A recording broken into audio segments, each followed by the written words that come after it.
In a lot of the classes I talk about, if you don't like the color when you set it in, stop and fix the color. For a painting like this with so many variations of color, um, it really doesn't, it really kind of helps it more, if that makes sense. It helps it more than hurts it. Just to have just all the variations of those greens in there. I do think I want to mix a more true green. I probably should use my palette knife, but for the sake of showing it here quickly, I'll just use my brush. I always remember when I use my brush to remember that there's going to be a lot of paint in my brush. So Phthalo Blue, Hansa Yellow Opaque. Let's see if any of this red is still workable up here. It's kind of starting to dry out.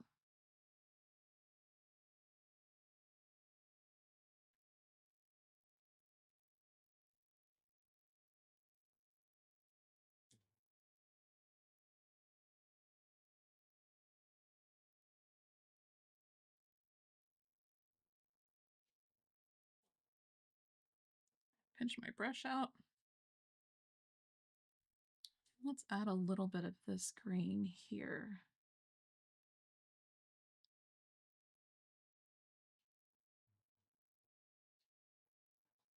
Come into the lighter, put some of the light beside it.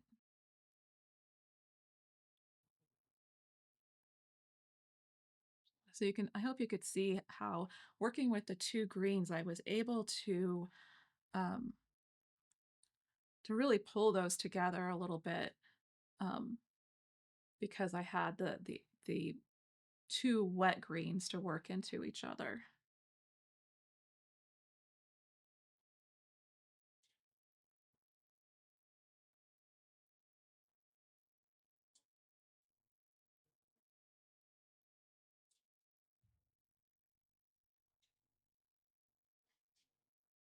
I think that looks good. I'm not sure about this one. I've been fighting a little bit back and forth, fighting with myself about, is it too blue? Do I want it to be quite that blue? And that's okay. Um, we have some time to make some decisions. We don't have to fix everything all at once. But I can come in with a little bit more green and then just press it in and move it around with my finger. I like how that looks. I think I'll do the same right here. So just covering up a little bit of that purple that we had in. Yeah, I think that looks good.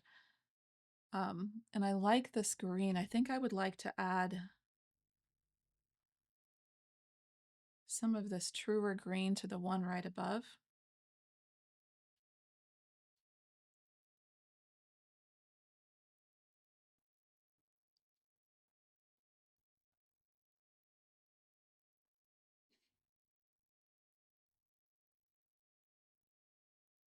I don't want it to be too light. Let's see how this looks. I just mixed with my brush, so I'm going to dip it in extender, get some of that paint out.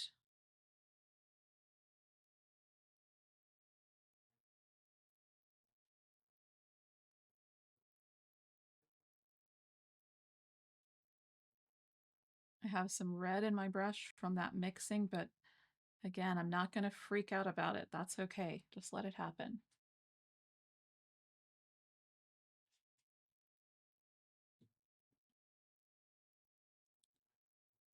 I'm going to add just a little bit of burnt umber to that green. That was a little bit too much, maybe. I just want to dull it just a little bit. It's just a little bit too primary.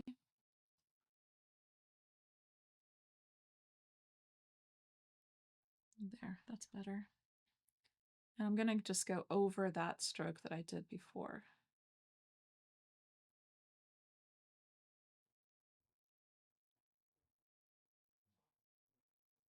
Some of the burnt umber came out in my brush a little bit more, but again, that's okay.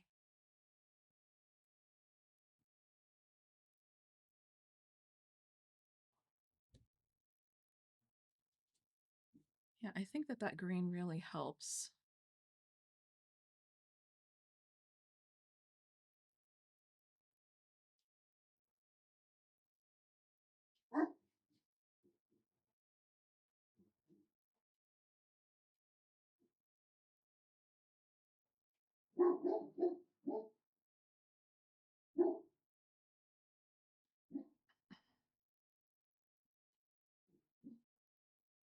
It's going to vary the green, so I picked up a little bit of the blue green there, and then try to make sure that my finger is mostly clean, and just come in, squiggle in and out. This is where I was talking about. I can feel the paint underneath of my fingers. You can feel how it's sliding and moving, and that's exactly what I want there. Let's lighten it a little at the edge here. So I'm not using the maul stick right here. I actually have my hand propped in my my left hand holding my elbow while the maul stick falls to the floor.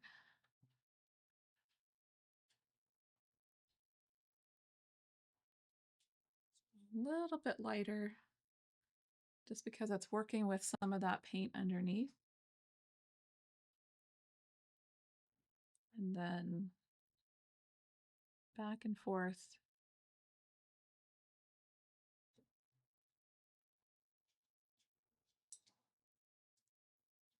Yeah, that looks good.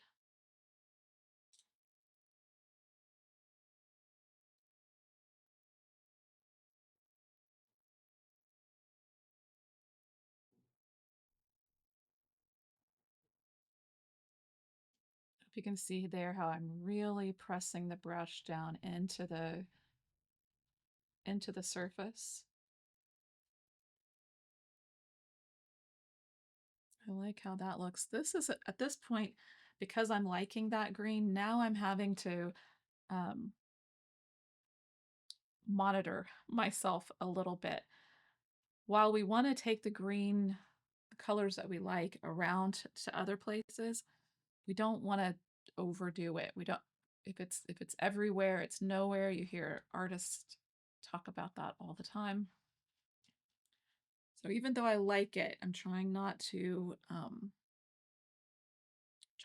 go too far with it. Hang on just a second. Let me check my phone. Sorry about that. I don't know who that was.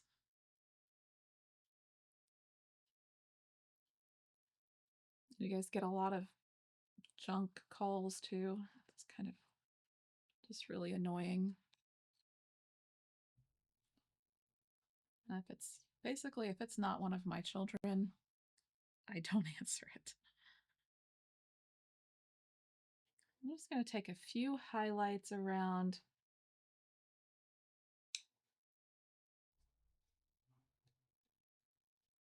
On that spot where I just used my finger, I could feel that it wasn't sliding. It's not letting me move that paint as much. So that tells me if I can run my finger along it and just sort of feel the rough texture of the board, that means I don't have enough paint. And so add a little bit more paint and then come back in.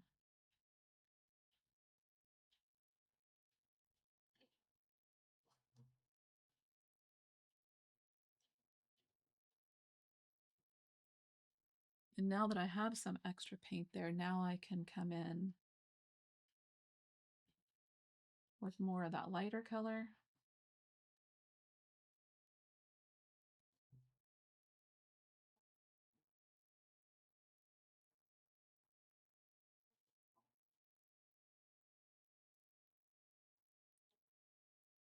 I feel like I want to amp up that light here a little bit, but again, I want to be careful not to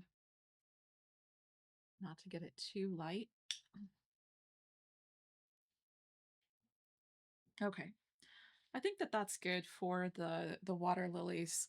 sorry, the lily pads for now. I think that that will give you a fairly good idea. I do have some final highlights that I want to come in, um, lighten a few more areas.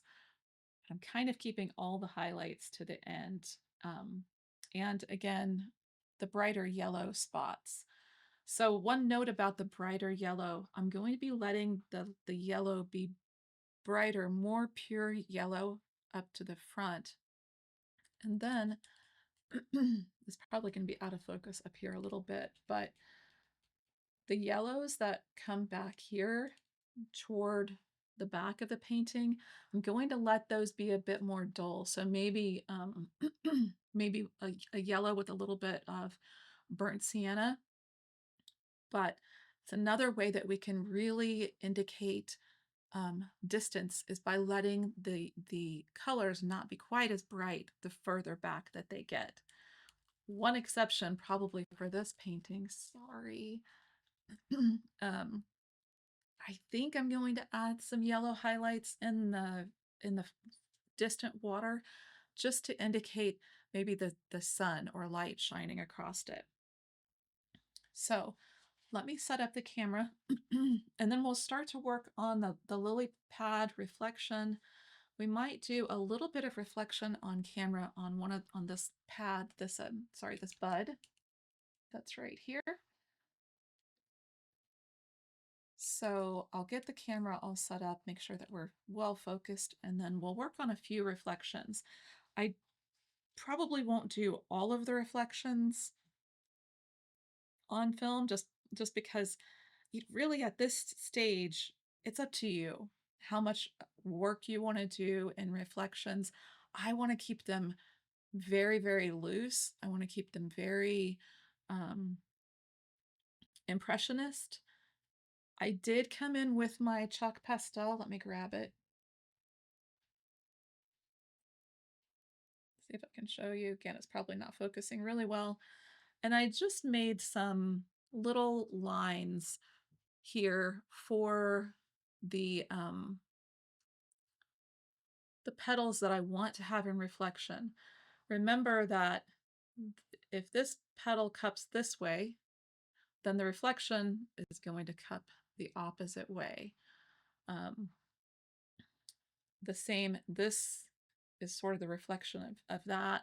So this petal will kind of, since it's going this way, it will reflect the other way. Just remember everything is opposite. But again, I want to be pretty impressionistic with this. So I'll get started on that and then I'll be back to talk a little bit about what I'm thinking.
Okay, I think that this looks really good for that first look. Let me move the camera Once again, just a little bit to the side so that the palette camera isn't covering. I really just came in with some purples, um, lighter pinks, brought in some blacks and purples. I'll have to darken some of this again, but I really can't finish the rest of the reflections until I start to bring some of the blues of the water in too. So it's going to be a little bit of a dance that I do here. I do think I want to make some of the reflections just a little bit more purple, make them look like they're a little bit more down in the water, but this gives us a first good look. I may need to fill in a little bit more here, but I wanted to spend a little bit of time with it. I'd rather go not far enough than go too far, if that makes sense. So again, we don't have to make sure that we reflect every single petal. We just want to make it believable enough that our viewer, when they walk up to it, thinks, wow, that's amazing. And so that's the way that I'm going to be building the rest of the reflections too. I'm going to be adding in some greens, some lighter reflections, and just trying to kind of look at the painting as a whole. So I think for the next step, I will come in and start to do some of those reflections. I want to have some greens, some burnt umbers, some yellows to reflect in the water. And I want to be sure that I'm picking out where some of the highlights are. So I'll film that and just kind of show you where that goes. I'll probably try to adjust the camera so that you can see the most of the whole piece, because I think for this next section I'll really be working in lots of different areas here. I am telling myself that I want to be um, somewhat careful. I want to move slow. I don't want to just attack it with lots of things. I want to do it incrementally so I can make sure that I'm making the right choices. Hopefully that makes sense.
Okay, I've just been coming in, adding some highlights. I really want um, this center section here to be a little bit lighter.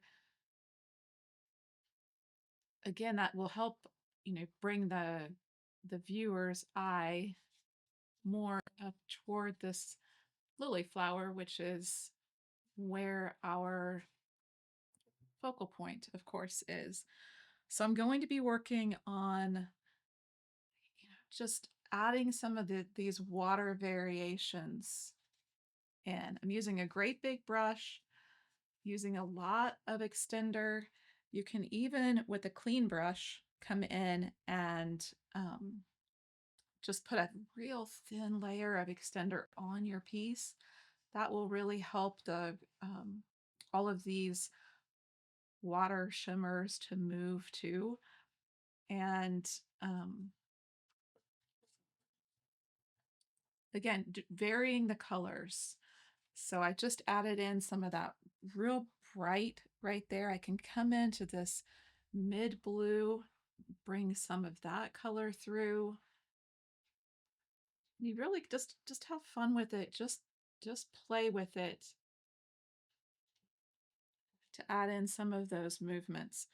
Remember, the same as with the lily pads themselves, our brush strokes down at the bottom will be wider, a little bit bigger. As they come back to the back, they'll be more subdued, a little bit choppier, a little bit lighter brush stroke. So just something to think about as you're building. I'm going to keep working on this. I'm going to need to stand and move around it a little bit. So I'm not going to film all of it. And I'm probably going to have to take a little break in between just to go take it upstairs, spend a little bit of time with it and see how it's all working together. I'm using a lot of the phthalo blue, ultramarine blue. I mixed in a little bit of quinacridone magenta, a little bit of the naphthol red or pyrrole red, and what else was I gonna? Oh, Payne's gray. A lot of Payne's gray for some of these darker areas. So, just have fun with it. Spend, like I said, spend a little bit of time with it because you're really not going to get the full picture for how well this is working until take it up into your space and see what stands out, what you think you need to add to it. I feel like there was something else I wanted to be sure to mention. I mentioned the extender, and again, the same as with what we were talking about, the lily pads. We're going to be using just a little bit more paint here, just so that we have something on the surface to work with. So this is just going to take some time going back and forth. When we come back in to add some of the lights around the lily pads, that's really going to bring up this water. So I want to make sure that I have things dark enough around the base of the lily pads that we have room for that final highlight to really show. So those are all things to just keep in mind. If you wanted at this point to start adding in some of the greens, let me grab a different brush. We could come in and start to add in some of the greens reflections as well. So I have that. Higgins, what are you doing? I have my my blue green, my olive green. I'm kind of just bringing it all together. And that was such a sassy sigh from him. And I can come in and start to hint at where I might want some of those green highlights to be at this point. Let's get it a little bit lighter.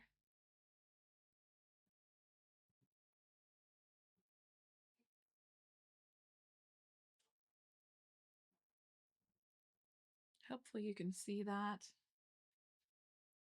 Wipe out my brush and just come across that a little bit to give it that reflection look.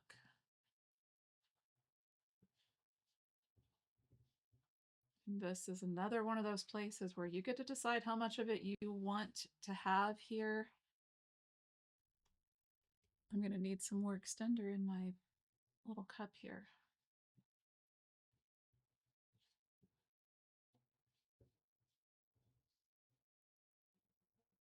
I think you can just barely see that. And that's kind of good because we don't, we just want to give just a little hint that there's some things happening. So lay in some of the green and then come back across it. I really should have cleaned this brush out better. This is one of those paintings where it feels like you can't have enough brushes.